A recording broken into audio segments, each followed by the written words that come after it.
दो 3 घंटे की ड्रिप से सिंचाई जरूर करते रहें। फील्ड पर पर्याप्त मात्रा पर नमी होना चाहिए। जो आपकी नर्सरी है, अब नर्सरी इकट्ठी रहती है तो वहां पर आप इमिडाक्लोपरिड है, कॉन्फिडोर है, थार्मोथोक्सोम है, इनका किसी भी एक कीटनाशक का या फिर नीम ऑयल का स्प्रे कर दीजिए, क्योंकि 10 दिन तक कोई भी स्प्रे नहीं जाएंगे आपकी फील्ड पर, तब तक हमारी फसल कीटों से प्रोटेक्शन रहे, फंगस से प्रोटेक्शन रहे। तो नर्सरी पर किसी भी कीटनाशक, नॉर्मल रेंज की कीटनाशक को स्प्रे कर दीजिए, पहली बात। दूसरी बात, पर्याप्त मात्रा पर नमी होना बहुत ज्यादा जरूरी है।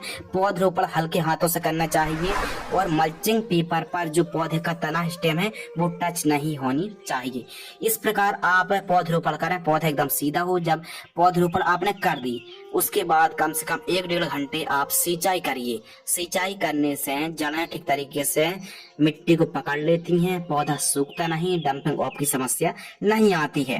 अब पौधरोपण हमने कर दी, प्रॉपर सिंचाई कर रहे हैं, लेकिन भूमि को जड़ें जल्दी पकड़ लें, पौधा जल्दी से जल्दी चाल पकड़ ले, बढ़वा ले ले, तो फिर उसके लिए ड्रेंचिंग करना बहुत ज्यादा जरूरी है। कम से कम 2-3 ड्रेंचिंग करना बहुत ज्यादा जरूरी है। इंसेक्टिसाइड, फंगिसाइड या फिर एनपीके घुलनशील खाद, माइक्रोन्यूट्रिएंट, ह्यूमिक एसिड की ड्रेंचिंग करने से काफी अच्छी तरीके से जड़ों का विकास होता है। पौधरोपण करने के बाद सबसे ज्यादा जरूरी होती है जड़ों का विकास होना। जितनी ज्यादा जड़ों का विकास होगा, पौधा अपनी वानस्पतिक बढ़वार उतनी ही अच्छी लेने वाला है। तो जो फर्स्ट ड्रेंचिंग है रोपण से, जो भी हम बात करेंगे टीपी यानी ट्रांसप्लांट रोपण से 2 से 3 दिन के आसपास की फसल होती है तो 200 लीटर आपको पानी लेना है और 500 ग्राम ह्यूमिक एसिड और M45 फंगिसाइड मैंकोजेब 75% आपको लेना है दोस्तों, लगभग 500 ग्राम। इन दोनों को ठीक तरीके से घोल लेना है और जड़ों के पास प्रति पौधा 50 से 100 ml की दर से आपको ड्रेंचिंग करना चाहिए। सेकेंड ड्रेंचिंग रोपण से 5 से 6 दिन के आसपास की फसल होती है तो 200 लीटर पानी लेना है। एनपीके घुलनशील खाद 19-19-19 आपको 1 किलोग्राम लेना है और माइक्रो न्यूट्रिएंट फर्टिलाइजर्स 200 ग्राम से 500 ग्राम के मध्य, इनको दोनों को ठीक तरीके से टंकी में भर लेना है। फिर उसके बाद ड्रेंचिंग कर देना है फर्स्ट ड्रेंचिंग की तरह। अब अगले टॉपिक के ऊपर दोस्तों बात करते हैं। हमने पौधरोपण कर दिया, प्रॉपर पौधा बढ़वा ले रहा है। अगला जो महत्वपूर्ण वर्क है वो है टमाटर की बंधाई। टमाटर की बंधाई करना, शाखाएं वाली टमाटर की वैरायटी ही हमने आपको बतलाई है, उनका चुनाव करना है और टमाटर की प्रॉपर बंधाई करिए। अब बंधाई करने से हार्वेस्टिंग करने में आसानी होती है। पौधा यदि मिट्टी के पास से पड़ा रहता है तो काफी ज्यादा फंगस लगते हैं और फसल भी अस्त व्यस्त रहती है। उत्पादन कम से कम लगभग दोस्तों 80% ज्यादा उत्पादन देखने के लिए मिलता है यदि आप टमाटर की बंधाई करते हैं। तो टमाटर की बंधाई बम्बू यानी बांस पर आपको करनी चाहिए। तो आवश्यक सामग्री के ऊपर बात करें, संपूर्ण जानकारी प्रति एकड़ की दर से शेयर कर रहा है। 1 एकड़ में 43,560 स्क्वायर फीट होते हैं। तो आवश्यक सामग्री के ऊपर बात करें तो बांस के टुकड़े अब कौन से मजबूत होना चाहिए, 1700 से 1800 बांस के टुकड़े 8 से 10 फीट लंबाई वाले और एकदम मजबूत होना चाहिए, क्योंकि वजन आने पर टूटे ना और खराब नहीं होना चाहिए। सुतली बंधाई के लिए आवश्यकता अनुसार कम से कम ये मान लीजिए 40 से 50 किलोग्राम सुतली की आवश्यकता पड़ेगी 1 एकड़ में।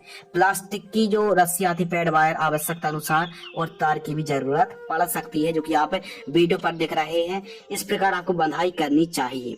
जब फसल ट्रांसप्लांट से 10 से 12 दिन की हो जाए तब बांस का स्ट्रक्चर यानी मंडप तैयार करना चाहिए। यह पौधा की लंबाई 8 से 10 इंच के आसपास की हो जाए तब हमको स्ट्रक्चर तैयार करना चाहिए। और टमाटर की फसल पर 7-8 बंधाई की आवश्यकता होती है, और या यूं कह सकते हैं कि जैसे जैसे पौधे की लंबाई होती जाती है उस हिसाब से दोस्तों हमको टमाटर की बंधाई करनी पड़ती है। तो टमाटर की बंधाई किस प्रकार करना है आइए समझते हैं। सबसे पहले कुछ इस प्रकार सब्बल की मदद से 15-15 फीट की दूरी पर आपको गड्ढे करना है और एक बेड पर डबल लाइन पर आपको बांसों को गड़ाना चाहिए। अर्थात बांस से बांस की दूरी 10 से 15 फीट, और ये मान लीजिए एक बांस से दूसरे बांस की जो एक बेड पर गड़ा रहे हैं उनकी दूरी 2 फीट रखनी चाहिए, और एक बांस से अगले बांस की जो दूरी है वो 15 फीट के आसपास रखनी चाहिए। यदि बांस मजबूत है तो 15 फीट, थोड़ा कमजोर है तो 10 फीट आपको दूरी रखनी चाहिए। इसके अलावा स्टार्टिंग और एंडिंग पॉइंट में कुछ इस प्रकार कैंची की आकृति में आड़े पर बांस लगाना है जो कि वजन को कंट्रोल करे, जिसे हम स्टेम से अथवा बांसों को आड़े में लगाने से जो वजन होता है वो कंट्रोल हो जाता है। उसके बाद दोस्तों सर्वप्रथम आपको बेड से लगभग 2 से 2.5 फीट ऊपर कुछ इस प्रकार जो पैड वायर रस्सी उसको खींचना है। उसके बाद जिग आपको बंधाई करनी चाहिए, यानी लेफ्ट साइड की जो रस्सी है राइट साइड का पौधा बंधाई करें और राइट साइड का जो पौधा है लेफ्ट साइड की रस्सी में बंधाई करनी चाहिए, यानी जिग जैग बंधाई करनी चाहिए। आजू बाजू की जो रस्सी होती है लेफ्ट राइट बंधाई करनी चाहिए। फिर उसके बाद इस प्रकार जो कि आप बंधाई देख रहे हैं ये फर्स्ट बंधाई कंप्लीट हो गई। और हाँ, खरपतवार मुक्त फसल रखनी है। जितनी ज्यादा टमाटर की फसल पर आप साफ सफाई रखेंगे उतनी ही व्यवस्थित तरीके से आपको बढ़वार देखने के लिए मिलेगी। तो इस बात का ध्यान रखिए, कीट मुक्त फसल को रखना है। टमाटर की दूसरी बंधाई, पहली बंधाई से लगभग 15 से 20 दिन बाद आपको सेकंड बंधाई करनी चाहिए। जो पहली रस्सी है दोस्तों उससे 1.5 से 2 फीट ऊंचाई पर आपको दूसरी रस्सी पैड वायर को खींचना चाहिए। और जो पैड वायर है वो 130 से 150 रुपए के आसपास कीमत देखने के लिए मिलता है। उसके बाद आपको सीधी आपको बंधाई करनी चाहिए। सीधी यानी जो पौधा है वहां से एकदम जो टहनियां जो डालियां इस साइड उस साइड हो रही हैं उनको ठीक तरीके से पैड वायर बांध दीजिए। एकदम सॉफ्ट हैंड से बंधाई करिए, रस्सी को ज्यादा टाइट नहीं करनी चाहिए। इसी प्रकार टमाटर में ऊपर और अंतिम जो रस्सी है 5-6 फीट के आसपास में आपको खींचनी चाहिए। और जैसे जैसे शाखाएं टहनियां बढ़ती जाती हैं उसी प्रकार टमाटर की बंधाई करनी चाहिए। टमाटर की अधिकतम ऊंचाई 5 से 6 फीट तक दोस्तों जाती है। उसके बाद जैसे जैसे वजन बढ़ता जाता है फिर बंधाई हमको प्रॉपर करनी पड़ती है। अब टमाटर की जो बंधाई करने में देरी नहीं करनी चाहिए और रोपाई के पहले ही बांस के जो टुकड़े हैं उनकी व्यवस्था कर लेनी चाहिए।